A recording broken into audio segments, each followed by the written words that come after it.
नमस्कार दोस्तों, स्वागत है आपका आपके अपने चैनल अंतस्वर रहस्य में, जहां हम खोजते हैं परंपराओं के पीछे छिपे रहस्य को। आज हम बात करेंगे उस पर्व की जो प्रकृति, श्रद्धा और विज्ञान तीनों का अद्भुत संगम है। जी हाँ, हम बात कर रहे हैं छठ पूजा की, उस लोक पर्व की जो हजारों सालों पुराना है, जहाँ ना मूर्तियाँ हैं ना दिखावा है, सिर्फ भक्ति, सूर्य और जल का मिलन है।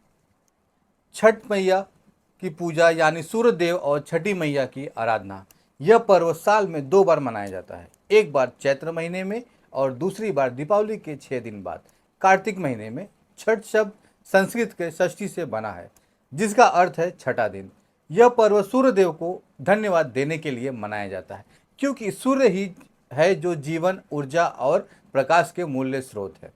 मुख्य रूप से यह पर्व बिहार, झारखंड, पूर्वी उत्तर प्रदेश के नेपाल क्षेत्रों में मनाया जाता है, लेकिन आज इसके भक्त पूरी दुनिया में हैं, जहां भी भारतीय समुदाय है और छठी मैया की गूंज है। 4 दिन तक चलने वाले इस पर्व में शरीर और मन की पवित्रता और विशेष ध्यान दिया जाता है।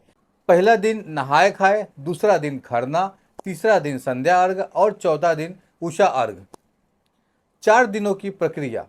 पहले दिन नहाय खाए में व्रती गंगा या किसी नदी में स्नान करते हैं, फिर शुद्ध सात्विक भोजन करते हैं, जैसे लौकी भात, चने की दाल और गुड़।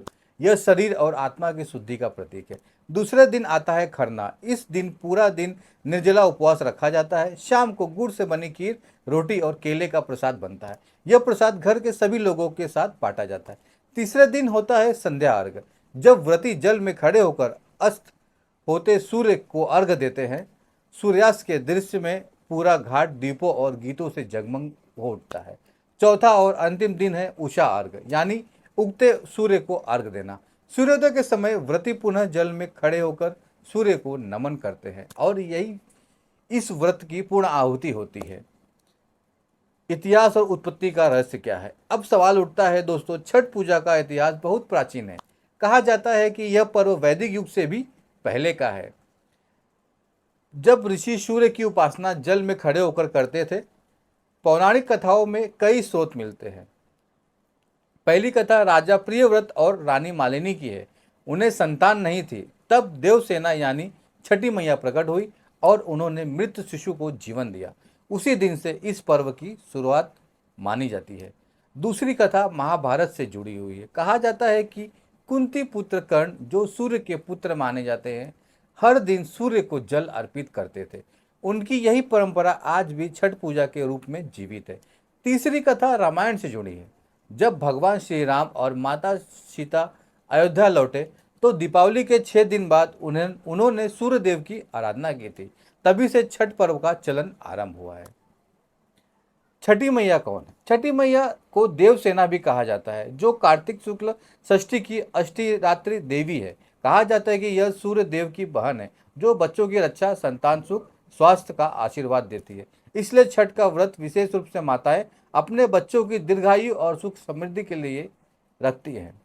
वैज्ञानिक और आध्यात्मिक दृष्टि से छठ पूजा केवल धार्मिक नहीं, बल्कि वैज्ञानिक रूप से भी बेहद महत्वपूर्ण है। सूर्योदय और सूर्यास्त के समय पृथ्वी पर अल्ट्रावायलेट किरणों का प्रभाव कम होता है और जल में खड़े होकर सूर्य का ध्यान करने से शरीर को शुद्ध ऊर्जा मिलती है। व्रत के दौरान बिना नमक, बिना तेज वाला भोजन शरीर को डिटॉक्स करता है। यानी छठ पूजा एक तरह से योग और ध्यान का लोकापर है। छठ के गीत इस पर्व की आत्मा है। केलवा जे फेरला घवत से जो पिया, जैसे गीत घाटों पर गूंजते हैं। महिलाएं सूप में ठेकुआ, फल और दीप रखकर अर्घ देती है। यह दृश्य आस्था और सौंदर्य का अद्भुत संगम है। तो दर्शकों, छठ पूजा हमें यह सिखाती है कि सच्ची भक्ति दिखने में, दिखावे में नहीं, सादगी में है। यह पर्व मनुष्य और प्रकृति के बीच सामंजस्य का प्रतीक है, जहाँ सूर्य, जल, वायु और पृथ्वी को प्रणाम किया जाता है। और यही है छठ पूजा का अंतःस्वर, उसका रहस्य। प्रकृति के प्रति आभार, आत्मा की शुद्धि और परिवार की समृद्धि का महापर्व। अगर आपको छठ पूजा की यह रहस्यमय कहानी पसंद आई हो, तो वीडियो को लाइक करें, शेयर करें और हमारे चैनल अंतःस्वर रहस्य को सब्सक्राइब करें, क्योंकि हम हर परंपरा के पीछे छिपे सत्य और रहस्य को उजागर करते हैं।